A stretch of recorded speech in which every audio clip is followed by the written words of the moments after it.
welcome to Crawlspace. I'm Tim here today with Lance. Lance, how are you today? I'm doing fantastic today, Tim. I hope everybody out there is doing equally as well. I know you are looking forward to our day tomorrow, that we are going to be boots on the ground up in New Hampshire. I'm looking forward to it as well. How are you, though, right now? Thanks. I'm doing great. I am excited about this trip to New Hampshire to the Dean Farm in Jaffrey, New Hampshire, site of a very grisly murder in 1918 of William K. Dean. Still technically unsolved, though. Our new friend, author Kenneth Sheldon, has done his very best in the new book, Deep Water, to solve this case, and really, he kind of did. I mean, he's come as close as anyone's come in over 100 years to solving this famous mystery. And yeah, we get to go there. We're going this week. I'm really excited. But Lance, this episode, this conversation that we have is from our subscription service. It's from the Crawlspace Missing subscription service. We've merged them both together, and what you get is ad-free episodes for $2.99. You get ad-free episodes plus our bonus show for $5. It's a weekly bonus show that we deliver for $5 a month, and this is what you're about to hear. And there'll be other features to our subscription service, features like an exclusive text club. So we're not going to bombard you with text messages, but we will send you some reminders about episodes that are coming up, or if we have live shows, whether they're in person or whether they're virtual, you can get a reminder about that. Again, we're not going to bombard you, but it's a nice inclusive thing that we wanted to do for the people who subscribe. And Tim, lots of other exciting features. You got a passion case that you want to talk to us about? You have an opportunity to come on the show and talk to us about your passion case. More details on all of that coming soon, but we want to thank the subscribers for signing up and working with us as we've ironed out the wrinkles to our subscription service. It's a bit challenging with the multiple shows that we do, trying to hone it all into one package. So stick with us. We're almost there. We sure are. And yeah, so in this conversation, we speak mostly about the Dean murder of 1918 in Jaffrey, New Hampshire. Again, it's still unsolved. And Jaffrey, New Hampshire is Lance's hometown. So Lance was interested in this case when he was very young. I was very young. I think I was about 10 or 11 years old when I discovered the book that was written by Bert Ford. He was a war correspondent. He was a journalist, and he wrote a book called The Dean Murder Mystery, found that on the bookshelf of my old home where I grew up, and it was property of my grandmother, and she's actually featured in the book. She's featured as a little girl who's sitting on the stairs. Oh, very cool. Yeah. The context is like she was one of the witnesses to Dean going by on his horse that night, his horse and carriage that night. So it's got a little bit of a personal connection to me, again, growing up there. And I got to say how gutsy it is of Ken to put in print what he put in print in regards to his theory on who did it. Because those were the whisperings. And no spoilers, go to kensheldon.com, order your book, or go to your local bookstore and have them order it if they don't have it. These were the murmurings under the surface, and just real gutsy for him to put it into print, but brilliantly written and laid out in a storytelling form that is worthy of all of the praise that it gets. Absolutely. Yeah, I finished the book, and I loved it. And, you know, we often when we interview authors here, sometimes we don't have time to finish the book. And I didn't by the time we did the interview, but now I've finished it, and by the time we see him again at the Dean Farm, I'm going to really geek out with him. This is going to be great. Let's not pass that little fact by. We're going to be going there with the owner of the property, with the current owner, a member of his family, and Ken Sheldon, the author of the book. Yeah, that's going to be a lot of fun. So look to the Crawlspace feed. We'll bring that to you in the next few weeks. And I hope you really enjoy this conversation. And if you do, make sure to check out crawlspace.supportingcast.fm and sign up. That's actually going to end up redirecting you to the missing page. And it's an all-in-one package. It's a bundle at this point. So sign up. You're going to get ad-free episodes, and you'll get the bonus show if that's what you want to hear. I'd go so far as to call it a fundle. A fun bundle. I see what you did there. Yeah, it was all right. All right, thanks a lot, everyone. I hope you enjoy this. Please follow us on social media at Crawlspace Pod and Crawlspace Podcast. Thank you.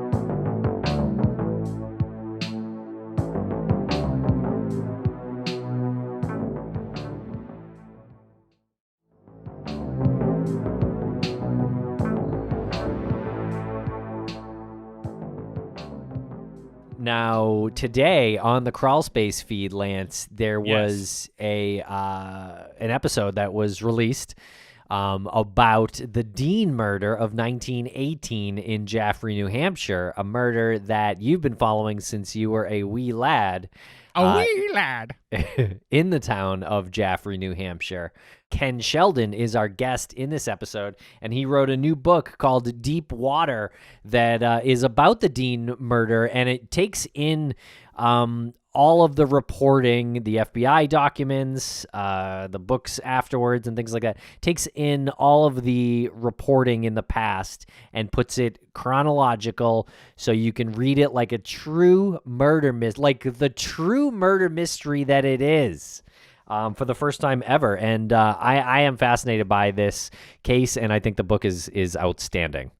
I really feel like the book is taking your interest in this to another level, because the other books that have been written about it have been categorized as fiction, except for the Burt Ford book from 1920, which Ken mentions, and which I have right here. It's a collection of articles that were written by the Boston American, I believe. He was a war correspondent, and he just kind of wove some narrative together in between these articles. So it's an account, not so much like laid out in a true crime book storytelling fashion. And then we have Jack Coey, who's written a few books, but those are categorized as fiction, and he paints a different type of picture with the murder and the characters involved, and he gives some creative liberties. He takes some creative liberties. He does, in his painting of that picture. But Ken has actually taken everything and laid it out in, I guess you'd say 3 parts, right? Or maybe 2 parts. So he talks about it. 3 or 4, yeah. Yeah, right. I mean, essentially he talks about it, then he gives some developments in the section that's called Revelations, and then he puts it together, including those revelations. And he mentioned it a couple of times, how it feels like an Agatha Christie style mystery, and it does. When you read the anything else aside from his book, it feels like it. And he's the first one to put it together as if it were an Agatha Christie mystery, but he doesn't elaborate. No, he really doesn't. He doesn't present any creative liberties. He's got opinions, but it's really the best account of that mystery that is paying the appropriate amount of respect to it. Mm-hmm. Yeah. No, I think you're right. I think people in New Hampshire should be very happy about this because it is such a wild case for that state. And there's a lot of things that I never understood about the Dean murder mystery until I started reading this book. One of the things was that how I know you had said, and then other people that we've spoken with had said that they suspected Mrs. Dean of the murder at first. And when you hear that, you're like, oh, well, I'm sure that lasted about 5 minutes. That sounds stupid when you hear that now. But when reading the book, it's crazy how long. And the state's top cop suspected Mrs. Dean of murdering her husband. And let me just be clear about this. Dean was murdered in several different ways, and his body was carried about 100 yards based on the forensics that they had at the time, and dropped headfirst into a rain cistern and then covered back over. He was bound by feet and hands, and presumably to carry him that way. So this one woman who was up there in age at this point was not in a physical state to do that. Right, and they'd had no information on the mental state which she was suffering from, the condition she was suffering from.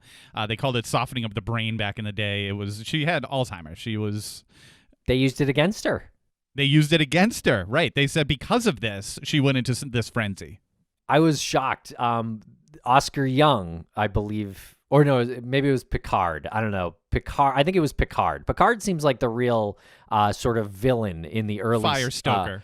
Yeah, in the County really Solicitor, early... I believe his title is. Yeah. And I never really fully understood how people said, oh, there were forces at play that prevented this case from getting solved. Well, he is like the main force at play there from preventing this from getting solved.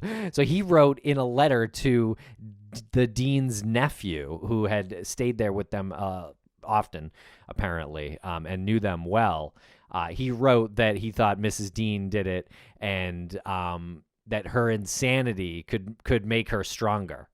Right. And, you hear those stories of mothers who will like lift up a car to save their child because they develop this strength. But that is just simply not the case when somebody is in their mid to late 60s and suffering from dementia. It will make them seem like they're hysterical, paranoid, they'll hallucinate, but they'll always like kind of come back to themselves, and they're not particularly superhuman violent. You know what I mean? They might have outbursts, but I'm not a doctor. I don't like analyze these things on a professional basis, but I've never heard of anybody with dementia getting to the point where they can overpower somebody else, to the point where they wrap, the cord that they wrapped around his neck snapped his neck. That's how tight they did it.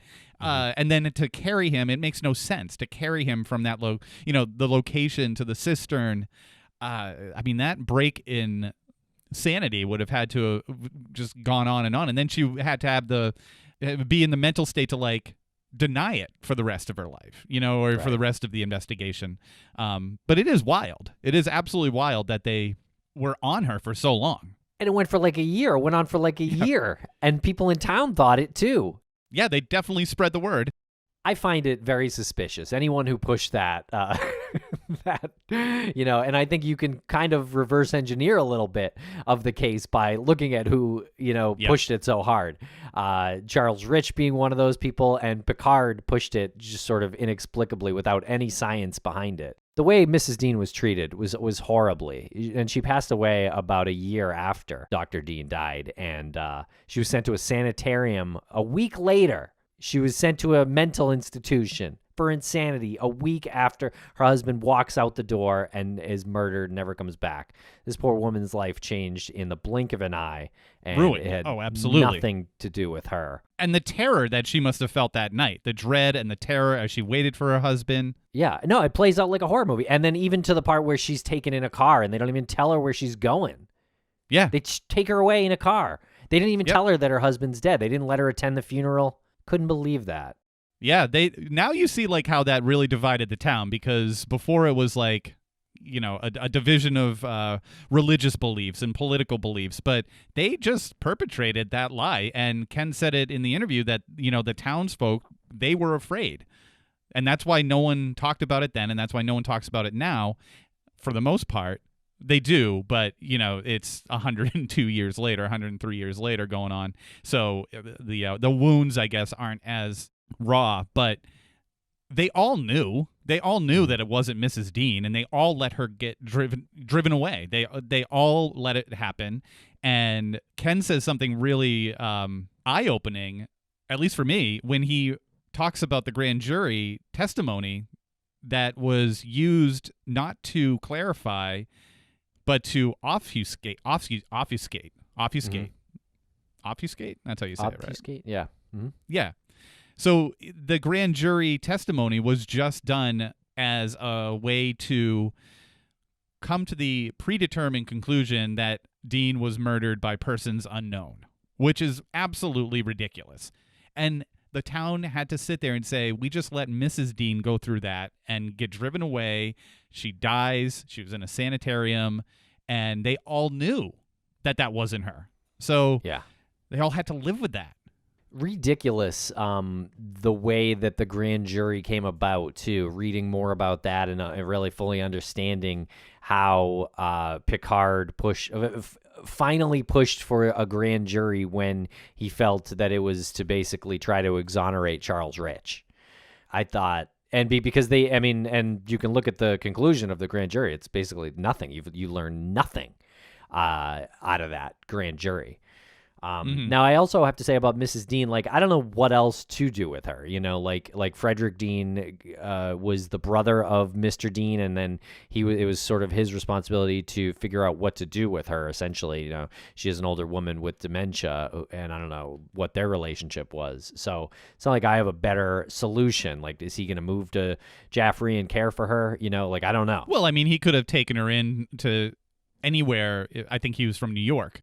there were options. There were other options, and I don't want to speak for that side of the family. Maybe it just felt clear to me that they just wanted to cut that out of sight, out of mind type thing with Mrs. Dean. And you just mentioned, you said something interesting. You said you don't know what the grand jury testimonies what did you say, accounted for, or yeah, the point of it all was it was essentially completely useless at the end of the day. Yeah. Other than when you do read it, there's everything in there to tell you exactly what happened. Right. But they come to this inexplicable conclusion that they just can't figure out. He was murdered. Person's unknown.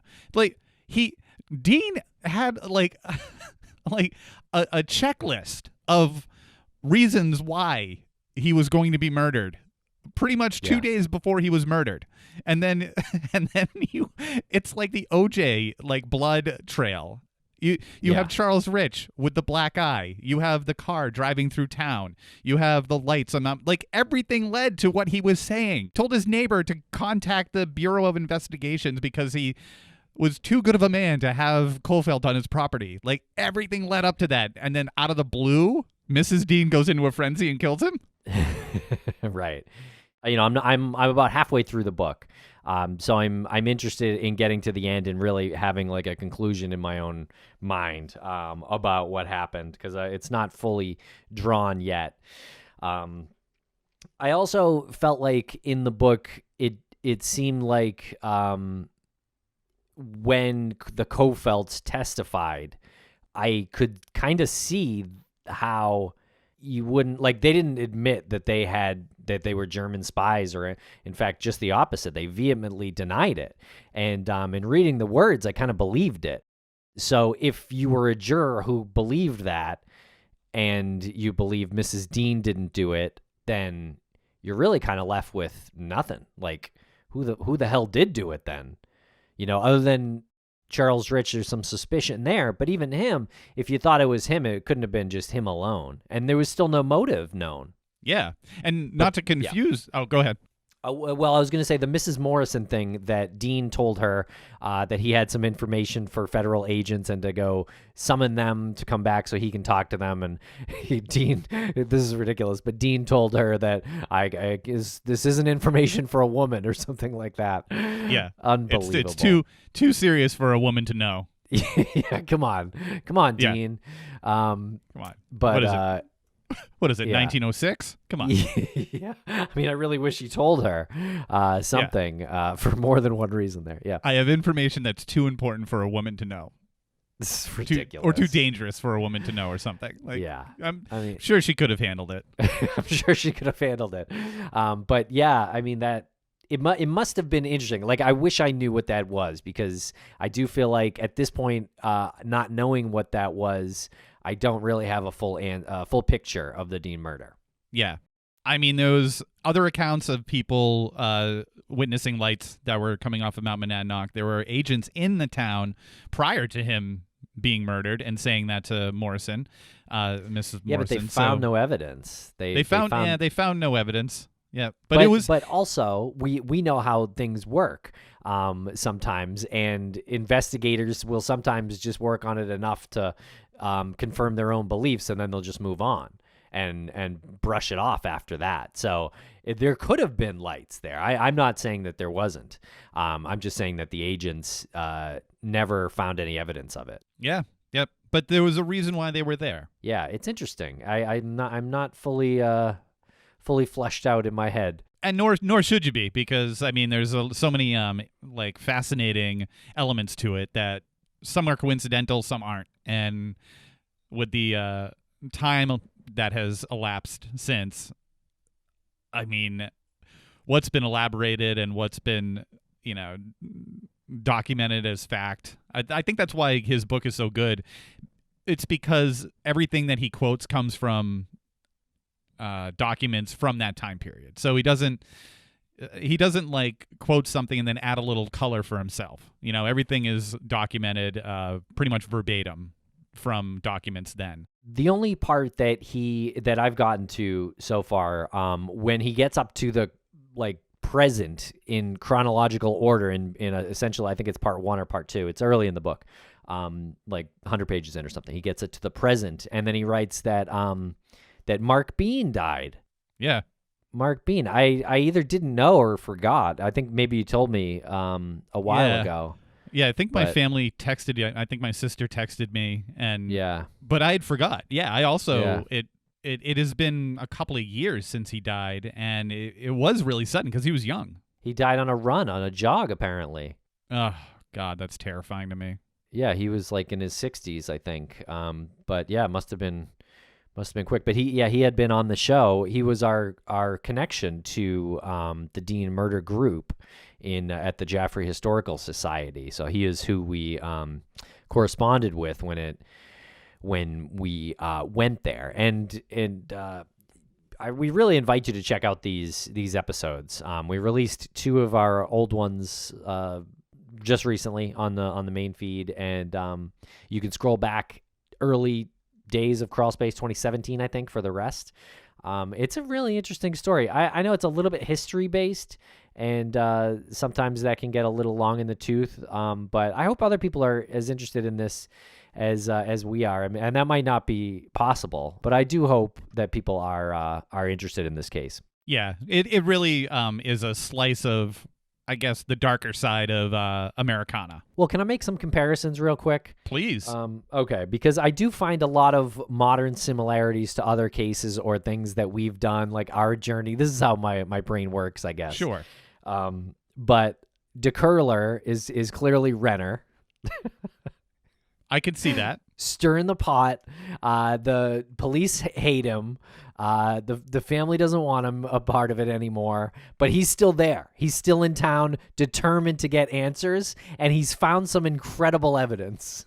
Yep. Not all of it's right. Like his theories are not all right, but he found the murder weapon a part of the attack weapon, in my opinion. This is a really fun exercise here, and he asked the questions that no one else was asking. He was an outsider who was invited in by a family member and asked the questions that everyone else was afraid to ask. Let's see. I think now if we're following the same thing, you and me and the Missing Morimori podcast was Bert Ford. Bert Ford, yes. I almost said Bert Young. Yeah, I know, me too. But that reinvigorated the case, which is what the Bert Ford articles did. Like a couple years after Dean was murdered, kind of came out of nowhere and were printed in the newspaper every day for like a month. There was a new article about the Dean murder written by Bert Ford, which is very similar to releasing a podcast that came out of nowhere every week for 30 weeks or whatever. That's great. We're Bert Ford Young. I'm sure there are probably more direct, better comparisons, but like the story kind of slows down when it gets like judicial, I guess. Like there's no obvious murder or murderer. It's not Mrs. Dean. That would have been obvious. Charles Rich, who we could probably make comparisons to someone in the Morimori case or other cases too, but maybe I'll refrain. You know, he's got this black eye, this beautiful black eye, as quoted by the Attorney General of New Hampshire. You know, I found some fun similarities there, just between like New Hampshire, how like the judicial system will just slow things down, and they essentially just stopped working on it and lost the evidence and lost some evidence. So who are you comparing Rich to? I think it's Rausch. It has to be Rausch. It has to be Rausch, who's got like figurative black eyes on him. That's a true. That's a true statement. Yep. After Moore goes missing, and then has tried to influence people after the fact. Oh, you know what? I think Butch is probably Mrs. Dean. Right. Okay. Right. Moved pretty soon after. Dies not long after. Right away, people are like, it's the bus driver. It's the wife. Yeah. And there's still some questions that you have, like Butch, like what did he see? I wish he said he heard cars. I wish he got a look. Did he actually get a look? Did he ever give a description? Wish we heard about a description of those cars that he heard go by. Mrs. Dean, on the other hand, said some weird things, which Butch did too. Said some weird things after the fact, after Dean was murdered, said Billy was dead in deep water. And you really break down that was also used against her by the police, but they used that against her because Billy was actually dead in water, not deep water, really. But how could she have known that? Because she said it before he was found. And there's a theory that Sheldon lays out, being that Dean had gotten lost in the swamp previously, and there's water back there, and he had gotten stuck apparently and almost didn't make it back. So I think Mrs. Dean had that fear in her head. But what my thought is that if he's killed only like 100 yards away and she's literally waiting up for him all night, like she probably heard some sounds, and maybe in her state she didn't know what exactly it was. Like, did she hear a big splash? I'm guessing she probably did. I'm also guessing she heard people talking, or some commotion, a fight or something like that, maybe a scream, So I think using her statements before, she knew what happened, and she never knew what happened. She was never told what happened, is totally against her. Using those statements against her, totally unfair. Yeah, and I believe the theory that she had been concerned because Dean had gone to the swamp at one point, and they probably had and when we say swamp, like I've never, it's really not there today. It's pretty much dried up, but yeah. It was a concern for that he was going to get stuck out there, that he might drown. So it makes absolute sense that she would say he's dead in deep water. And here's the thing about like the whole telephone game 102 years later, she might not have said he's dead in deep water. She might have said, I think he's dead in deep water, or he could be dead in deep water. Like how do you document someone coming out of their home in a panic state, and then you're like, okay, this is, no one wrote it down, no one recorded it verbatim. Like she could have said it in a number of ways, and then it was just translated the way someone thought they heard it. And as far as her hearing something, I'll be interested when we go up there at the end of the month for you to stand. Maybe we could do that, like an experiment. Stand in the location of the bungalow, and then a couple of other people can go to where the barn was and the cistern and everything, and maybe yell a couple of times, or just to see if you would hear something. I could see her maybe dozing off, and then being like jolted awake by a yell, and then wondering if it was real or not. It just must have been a terrifying night for her. I just my God. Even back in the day when I first read the Burt Ford, Burt Young book, the Burt Ford book, just like that image of her just waiting was like terrifying to me. What was the point? Where did we get started? What was it? We were comparing Mrs. Dean to Butch Atwood.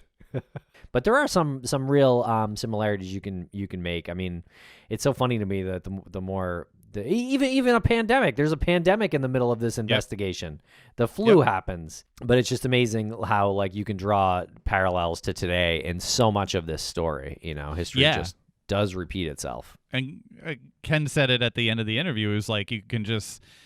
It's always true. The more things change, the more they stay the same. I mean, he talks about the mindset at the time where everyone back then was fearful of terrorism, and he's like, it was from the Germans back then, and now we're fearful of terrorism from another group of people. And he said there's xenophobia back then, unfortunately, and there's xenophobia now. And he had a really cool line where he said, just because something happens in the world and someone has a different last name than what you're used to doesn't necessarily mean that they're guilty of anything. And it was the same then, and it's the same now. I got another parallel. Oh, cool. The FBI actually eavesdropped on the New Hampshire law enforcement and prominent members of people in town at a restaurant without being known, without attempting to be known. And so there was a healthy amount of people in town who wanted the feds to take over the investigation. And New Hampshire State Police said, no, thanks. We don't need it. Or New Hampshire Police. And then in the Maura Murray case, there's an FBI petition to take over for the feds to step in to take over. And New Hampshire's like, no, thanks. We don't need them. It's unbelievable. Yeah. So frustrating what happened with the evidence. Like, this crime had evidence all over it. All over it. It'd be solved today because of forensics and DNA. And that evidence wasn't put in any sort of safe container. It is at the Historical Society in Jaffrey in like baggies, in like Ziploc bags. And there's still blood stains on it. Now, I know it was 1918. Like, they handled crime scenes differently. Said like hundreds of people were touching everything. Like, people cleaned up the property, and then like they were touching the evidence. Like, no one was there to be like, this is important. His clothing is important. Yeah, that's too bad. Yeah. I am interested to see where it goes. I want to know more about this cigarette case that was found and then apparently Lost. taken from the lawn next to the cistern. I put it to author Ken Sheldon in the interview that it was Frank Romano's cigarette case. Yeah. But I feel like it might be. But I'm not quite there with my full opinion yet. Made in whose it Germany. was. Yeah. couldn't be any more Agatha Christie. Made in Germany. And then the lightning strikes. The sky Oh my lights God. up behind him. Ugh. Yeah. Have we said that we're going up there? No, I don't even think we have. So, yeah, we're going to the farm. Well, I guess we said that we might do an experiment. Yeah, we're going to the Dean farm in a few weeks. I can't wait. I really can't wait. I'm getting very excited about this. I am too. We're going to the farm. We're going to walk through it. We're going to get a tour from the property owner, who is always willing to give tours and talk about the Dean murder. We'll walk through the woods, which have more trees than they did back then. But we'll walk the path that the murder party allegedly walked. We'll walk where the barn was. We'll go up to the cistern. We'll check out the bungalow. We'll check out the beehives, and then we'll record everything. And yeah, Ken has agreed to come with us. It's going to be Oh, cool. It's going to be great. It's going to be great. This is going to be fun. Yeah, you're going to want to watch the YouTube version of that, because we're going to bring our good camera. Yes. I can't wait to nerd out about this mystery. And we'll be right back after a quick word from our sponsors. Thanks to our sponsors, and now we're back to the program. I'm excited to do some relaxing this weekend. I am excited to finish the Dean book, the Dean murder book, Deep Water. And I'm almost done with it. I got about 60 pages left. I'm on 270. It is great. So I do want to finish this book. And if you don't know what we're talking about, we aired an interview with a guy named Kenneth Sheldon. He's an author from New Hampshire who wrote a really great book. It's a murder mystery about a cold case, I guess you'd say. It's a cold case from 1918 in New Hampshire, the murder of William K. Dean from Lance's hometown. My hometown, my old stomping ground, Jaffrey, New Hampshire, home of the Conant Orioles and Mount Monadnock. Yes. Go Big Orange. Yeah, it is. I mean, speaking of hamlets, that's a bit of a hamlet community as well. And yeah. It's interesting to read this book. I mean, I love it. I literally I haven't finished it yet because of how much I'm loving it. Like, I don't want it to end. I know. I do. I love it when you get a book that's that good, that you feel that it's coming to an end. You're like, God damn it. But because you don't want it to be over, but you know it has to be. So cool that this book is out now. I mean, 3 years later, this book is out, and it's like the best book written about the Dean murder. And we've read a lot of material about the Dean murder, including Jack Coey's books, which are technically listed as fiction because he takes some liberties. He just can't help himself. He puts in his flair. He puts in his own color. But there's the very very drab Dean murder mystery that Bert Ford wrote back in 1920, I believe, that was published. Essentially a collection of articles that he kind of put a little narrative to. And then the grand jury testimonies, which are interesting in the sense that you get like how they spoke back then, which is fun. Right. To hear their voices, and they say like undoubtedly a lot and and stuff like that. But no, Ken's book is just, it's a killer. Hit a really home run is. with this one.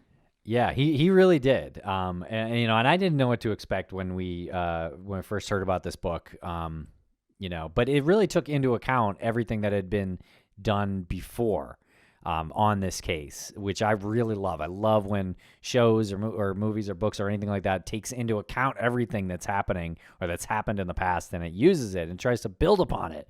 And, for the first time, I feel like I have a clear understanding of what happened and why in the Dean murder. I definitely never felt that way before. I actually think this book solved the case. I think it's kind of a weird thing to say, maybe, but it essentially, in my opinion, solved the case.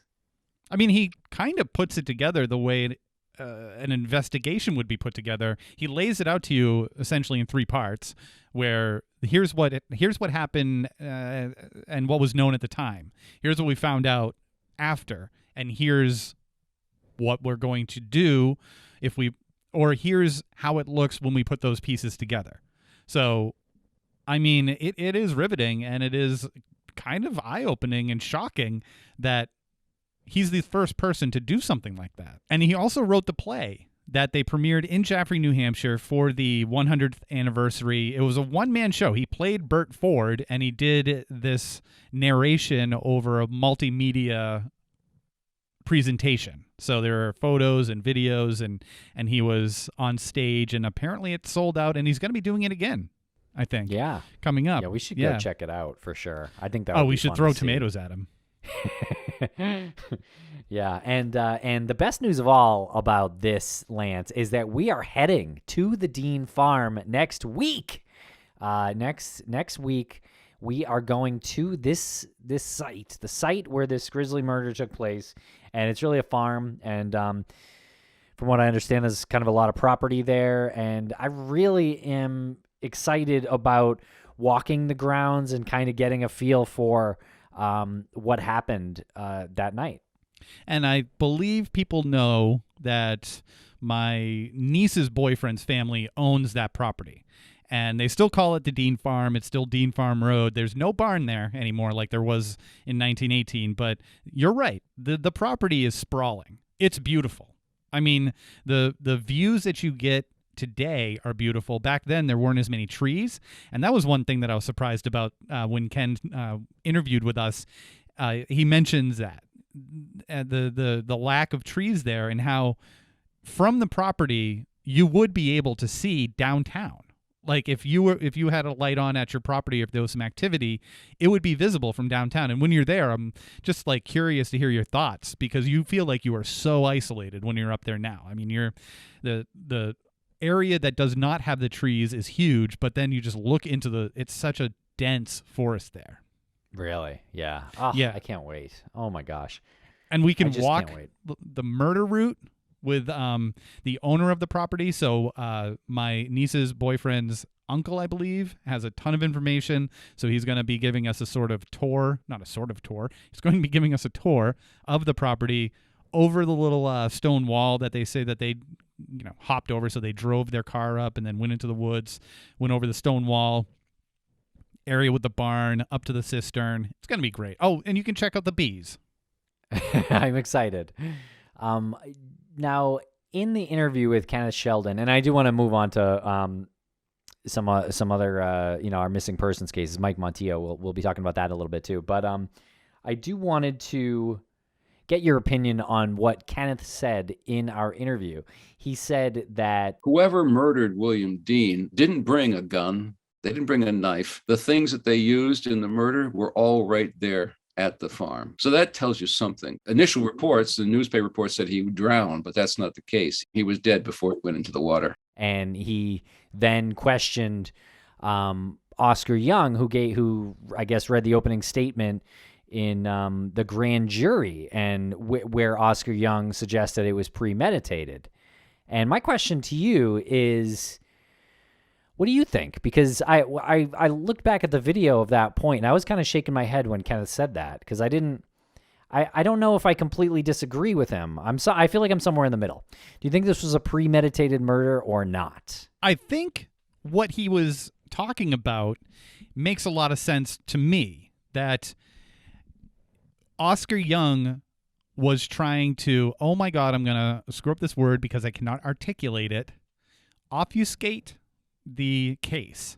So he was trying to cloud these details, and he was trying to throw in, I guess, he was trying to plant seeds, I think. And by saying it in the grand jury testimony, he said that this was premeditated. So it gave an indication that this was a planned murder. But I had never considered what Ken had said, and that if this was a planned murder, why aren't they just shooting him with a gun? Why aren't they going there with their own weapon, a gun, a knife, something, and executing him?